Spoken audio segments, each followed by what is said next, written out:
many things I do and girl you never wanna judge. And baby you're the reason that I ever fell in love. You never gave me drama so no need to walk away. Girl I just hello students, मैं आप सबके सामने बिल्कुल नया हूँ। Actually जिन students ने BSc IT का plan बनाया ना, पार्ट 1 पार्ट 2 पार्ट 3 कैसे कैसे पढ़ाई करनी है, तो मेरे सामने पूरा उनका सिलेबस रखा हुआ है। मैं बस आप सबके साथ शेयर करना चाहता हूँ। मैंने अभी अभी ग्रेजुअली बीएससी आईटी कंप्लीट किया है, तो मैं आपसे शेयर करूँगा अपनी एक्सपीरियंस की मुझे पढ़ने में क्या मज़ा आया था और पढ़ते वक्त क्या सज़ा मिला था और पढ़ाई के बाद इसका कितना मज़ा है, ये मैं आपसे शेयर जरूर करूँगा। और सीधी सी बात है कि अभी हम कुछ सिलेबस शुरू करने से पहले एक्चुअली जो कॉलेज जाने से मन नहीं लगता, अगर डायरेक्टली आप पढ़ना चाहते हैं सीधा सीधा तो आप मुझे फॉलो कर सकते हैं, काफ़ी ईजी है।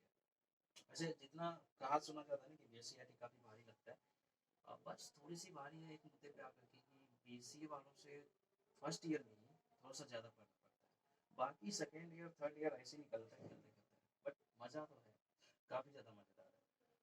तो अगर आपने बीसीए का प्लान बनाया हुआ है तो थोड़ी सी अगर और थोड़ा पढ़ने की शौकीन है, ज़्यादा कंप्यूटर में नॉलेज ज़्यादा गेन करना चाहते हो तो आपको बीएससी आईटी प्रेफर करूँगा। अब वही आपको ज्वाइन करना चाहिए, क्योंकि बीएससी आईटी एक इंफॉर्मेशन टेक्नोलॉजी की 3 undergraduate 3 year degree programme हो जाती है। तो हम यहाँ पे लिखे हुए भी, हम सामने पूरी सिलेबस रखी हुई है, आप आराम से इसे वीडियो पॉज करके लिख सकते हो। मैं एक्सप्लेन भी कर देता हूँ कि क्या क्या कैसे कंप्लीट करवाया मैंने।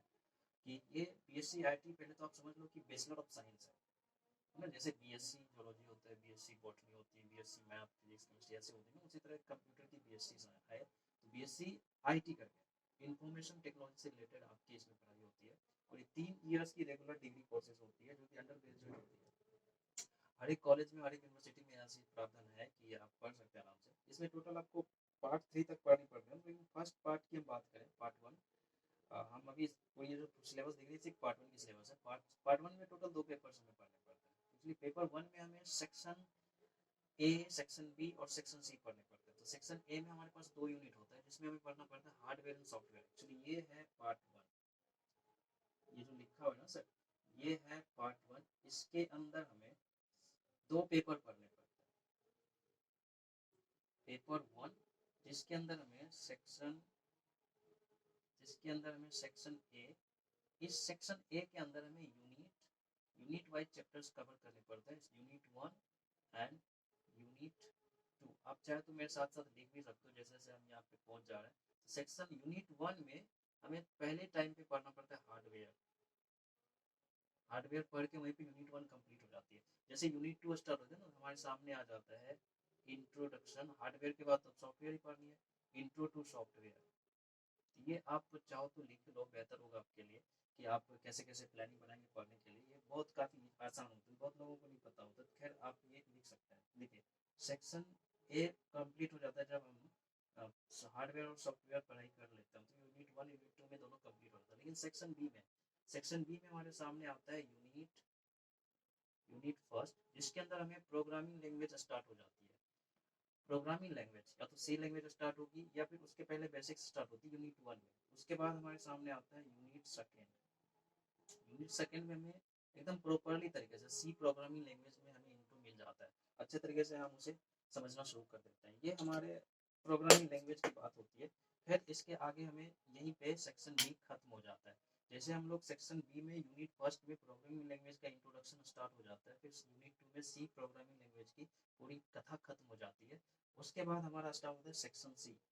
सेक्शन सी में हम लोग को थोड़े से ज़्यादा पढ़ने पड़ते हैं। जब एक बार सी लैंग्वेज प्रोग्रामिंग आप पढ़ चुके हो तो सेक्शन सी में हमें यूनिट फर्स्ट मिलती है। यूनिट फर्स्ट में हमारे सामने आता है इंट्रोडक्शन टू आईबीएम। ये आईबीएम एक कंप्यूटर ऑपरेटिंग है, तो ये इनकी इंट्रोडक्शन हमारे सामने आके मिलती है। तो ये हमें सेक्शन सी के यूनिट फर्स्ट में पढ़ना पड़ता है, वही पेपर 1 में आईबीएम। यहाँ से हमारी इंट्रोडक्शन आईबीएम की स्टार्ट होती है। इसके बाद सेक्शन सी के को लेकर के पेपर 1 यहीं पे खत्म हो जाती है। इसके बाद पेपर 1 हमें नहीं पढ़ना पड़ता। आते फिर पेपर 2 के। पेपर 2 हमारे सामने आ जाते हैं 3 सेक्शन को लेकर के, सेक्शन ए, सेक्शन बी और सेक्शन सी। सेक्शन ए में हमें यूनिट 1 फिर से पढ़ने पड़ते हैं, जो कि डीबीएमएस बेसिक्स बताया जाता है उसके अंदर। सेक्शन ए में यूनिट फर्स्ट में पेपर सेकेंड के लिए हमें डीबीएमएस बेसिक्स पढ़ना पड़ता है। इसके बाद आते हैं सेक्शन यूनिट सेकेंड पे। सेक्शन ए में ये 2 यूनिट हमारे सामने, unit 1 and unit second. Unit second में जैसे यूनिट 1 डीबीएमएस के साथ होता है, यूनिट सेकंड होता है आरडीबीएमएस के साथ, कुछ ऐसे ही डाटाबेस। ये डिफरेंट है दोनों। यूनिट 1 तुरंत पढ़ने के बाद यूनिट 2 आपको पढ़ना ही पड़ेगा, तभी आपको कुछ समझ में आ जाएगा। इसके बाद हमें सीखना होता है सेक्शन बी में। सेक्शन बी में हम जब पहुंच चुके हैं तो वहाँ पे हमारे पास टोटल 6 यूनिट होता है। सेक्शन बी में हमारे पास टोटल 6 यूनिट होते हैं। यूनिट 1 में हमें ऑपरेटिंग सिस्टम की बेसिक्स समझा दी जाती है, और हर एक जगह पे आपको ऐसे ही मिल जाएगी। या तो आप किसी कॉलेज में ज्वाइन किए होंगे तो वहाँ पे आपको जो भी सर पढ़ाएंगे ना, लैंग्वेज वगैरह जो भी पढ़ाएंगे, वो सारे टीचर्स आपको अच्छे से बता देंगे। ऑपरेटिंग सिस्टम्स की बेसिक वहीं पे स्टार्ट कर दी जाती है, या फिर कोई अलग से दूसरे प्रोफेसर आएंगे, टीचर्स आएंगे, आपको बता दिया जाएगा। काफ़ी भारी तो नहीं है। यूनिट सेकेंड में हमें प्रोसेस मैनेजमेंट को पढ़ना पड़ता है, जरा इन पे ध्यान देना। यूनिट थर्ड में हमें मेमोरी मैनेजमेंट पढ़नी होती है। यूनिट 4 में डिवाइस मैनेजमेंट पढ़नी होती है। ये सिर्फ मैनेजमेंट की बात होती है सेक्शन बी। इसके बाद हमें पढ़नी होती है यूनिट 5, जो कि हमें फाइल मैनेजमेंट सिखाता है। अपने कंप्यूटर के अंदर फाइल मैनेजमेंट की सारी बातें यूनिट 5 में हमें सीखनी होती है। और यूनिट 4 तो आप जान ही गए, डिवाइस मैनेजमेंट हमें सीखना होता है, डिवाइस मैनेजमेंट।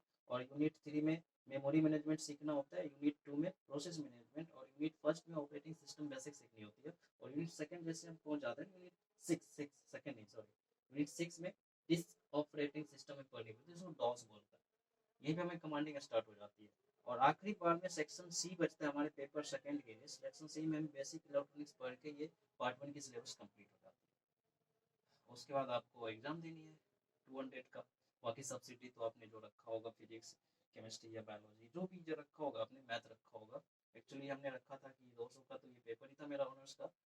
बगल से 100 का हिंदी रखना पड़ा था, 100 का मैथ रखना पड़ा था, और इंग्लिश रखना पड़ा था। बेसिकली यही रखते हैं। कोई और सब्जेक्ट मत लेके नहीं, मत आगे मत बढ़ जाना। जैसे कि अब बायोलॉजी रख लिए और अलग से दिमाग लगाना पड़ रहा है, थर्ड ईयर में जाके ये सब हट जाता है। सेकेंड ईयर तक आपको परेशान करेंगे सब्सिडी है। फिर भी आपको मेन फोकस इस पे करना है कि जब आप पेपर 1 में सेक्शन ए पढ़ रहे हैं, फिर सेक्शन बी पढ़ रहे हैं, फिर सेक्शन सी पढ़ रहे हैं, तो वो सारे काम आपको देते हैं पेपर सेकंड में पढ़ने के लिए। तो कोई चीज़ें स्किप नहीं करनी चाहिए। हमें पेपर सेकंड में सेक्शन ए पढ़ने के लिए उसके अंदर दो यूनिट पढ़ने पड़ते हैं। सेक्शन ए में हमें फर्स्ट यूनिट के लिए डीबीएमएस बेसिक सीखना होता है, और सेकंड यूनिट में आरडीबीएमएस सीखना होता है। दोनों का बस कॉम्प्लीमेंट होता है, बस ईजी है। बस पढ़ना तो ज़्यादा पड़ता है हमें बीसीए वालों से, तभी तो हमारी वैल्यू भी थोड़ी ज़्यादा है।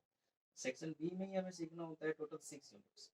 6 यूनिट्स में लेके फर्स्ट में ओएस बेसिक सीखना शुरू हो जाता है, फिर ऐसे करके प्रोसेस मैनेजमेंट, फिर नेक्स्ट यूनिट में मेमोरी मैनेजमेंट, फिर फोर्थ यूनिट में डिवाइस मैनेजमेंट करके सीखना होता है, फिर फिफ्थ यूनिट में फाइल मैनेजमेंट पे आकर के हमारी ये यूनिट खत्म होती है। और आखिरी 6 नंबर यूनिट जो आता है ना, ये डिस्क ऑपरेटिंग सिस्टम के साथ, डॉस के साथ खत्म हो जाता है। फिर आखिरी बचता है हमारे पास पेपर सेकंड का सेक्शन सी। सेक्शन सी में हमें बेसिक इलेक्ट्रॉनिक्स बताने के बाद ये हमारी पार्ट 1 की सिलेबस कंप्लीट हो जाती है, जो हमें हेल्प करता है एग्जाम में। खैर, आप इसे नोट कर लीजिए। और फिर हम कंटिन्यू इस चैनल्स पे लगातार हमारे पीएससी पार्ट 1 की सिलेबस से रिलेटेड, और फिर जो इसके बाद हमें क्या पढ़ना है, कैसे पढ़ना है, किस तरह से सिलेबस कंप्लीट होगा टाइमली। कॉलेज वाले तो कर नहीं सकते, कभी लॉकडाउन लग जाएगा, कभी भी हो सकता है। तो बेहतर है कि आप ज्वाइन कर लो, सब्सक्राइब करो और लगे।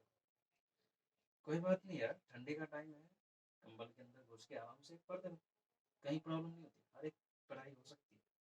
तो एग्जाम तो जब होना है तब तो होगा ही होगा, उसकी टेंशन नहीं लेनी चाहिए। सी हो अनदर वीडियो। तो नेक्स्ट टाइम से हम लोग सिलेबस ही स्टार्ट करेंगे। Paper 1 section A unit 1 as a hardware. This is the syllabus for BSc IT part 1। अब मैं क्लियर बता दूं, मैं मिक्सअप लैंग्वेज बोलूंगा, पूरी पूरी इंग्लिश नहीं बोलूंगा, ताकि हम बिहारी फॉरवर्ड तो होते हैं लेकिन उतना ज़्यादा नहीं। तो बेहतर है कि सबको समझ में आ जाए। हाँ, तो मैं अपनी पूरी एक्सपीरियंस भी शेयर करता जाऊँगा, आपको मज़ा तो ज़रूर आएगा। बीएससी आईटी बीसीए से कहीं ज़्यादा अच्छा होता है। आप जरा पूरी कंपैरिजन के साथ में बताऊँ, क्योंकि मैं बीसीए में एडमिशन लिया था, फिर मैंने ट्रांसफ़र करवा लिया था। बात कुछ ऐसी थी, सारी कहानी शेयर करूँगा मैं आपसे, बस लगे